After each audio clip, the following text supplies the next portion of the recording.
his delivery. Knocks him over. Chance set.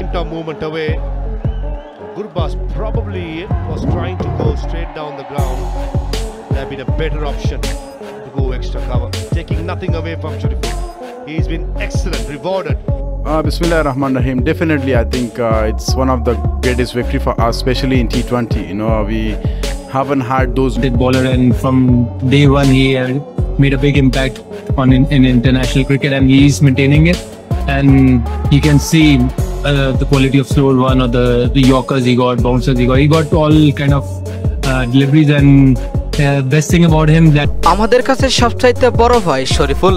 Match শুরুর আগে একই বলল রশিদ খান। দর্শক, বিস্তারিত জানতে ভিডিওটি না টেনে একেবারেই সম্পূর্ণ দেখতে থাকুন। বাংলাদেশ আফগানিস্তানের তৃতীয় টি-20 ঘিরে উত্তেজনা তুঙ্গে। দ্বিতীয় টি-20তে শ্বাসরুদ্ধকর ম্যাচে আফগানিস্তানকে 3 উইকেটে হারিয়ে এক ম্যাচ হাতে রেখেই সিরিজ নিশ্চিত করল বাংলাদেশ। আর এই দিনে কিপটা বোলিংয়ের পর শেষের দিকে বলে বলে বাউন্ডারি মেরে এই জয়ের নায়ক বনে গেছেন পেসার শরীফুল ইসলাম। ম্যাচ শুরু হওয়ার আগে সংবাদ সম্মেলনে মুখোমুখি হলেন আফগানিস্তানের তারকা অলরাউন্ডার এবং ক্যাপ্টেন রশিদ খান। তিনি স্পষ্ট জানালেন তাদের কাছে সবচাইতে বড় চিন্তার নাম হচ্ছে বাংলাদেশের পেসার শরীফুল ইসলাম।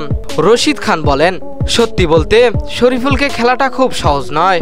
ওর গতি, সুইং আর ইয়র্কার সব মিলিয়ে ও ভয়ঙ্কর। আমাদের টপ অর্ডার যদি শরীফুলকে ভালোভাবে না সামলাতে পারে তবে ম্যাচটা কঠিন হয়ে যাবে। এবং শরীফুলের ভয় শুধু রশিদে নন, আফগানিস্তানের শিবিরে বাকিদের মুখেও একই আতঙ্কর কথা। শরীফুলের ধারাবাহিকতা বোলিংয়ে এখন প্রতিপক্ষের কাছে সবচাইতে বড় ভয়। বাংলাদেশ শিবিরে অবশ্যই বিষয়টি বাড়তি আত্মবিশ্বাস যোগাচ্ছে। আগামী ম্যাচেও শরীফুলকে ঘিরে পরিকল্পনা সাজাবে টাইগাররা। তো দর্শক, শরীফুল কি পারবে আগামী ম্যাচে নিজের সেরাটা দিয়ে আফগানিস্তানকে হারিয়ে আফগানিস্তানকে হোয়াইট ওয়াশ করতে? কি মনে হয় আপনাদের? জানিয়ে দেবেন এই বিষয়ে আপনাদের গুরুত্বপূর্ণ মতামত আমাদের ভিডিওর কমেন্ট বক্সে। আর এতক্ষণ আমাদের সঙ্গে থাকার জন্য অসংখ্য ধন্যবাদ।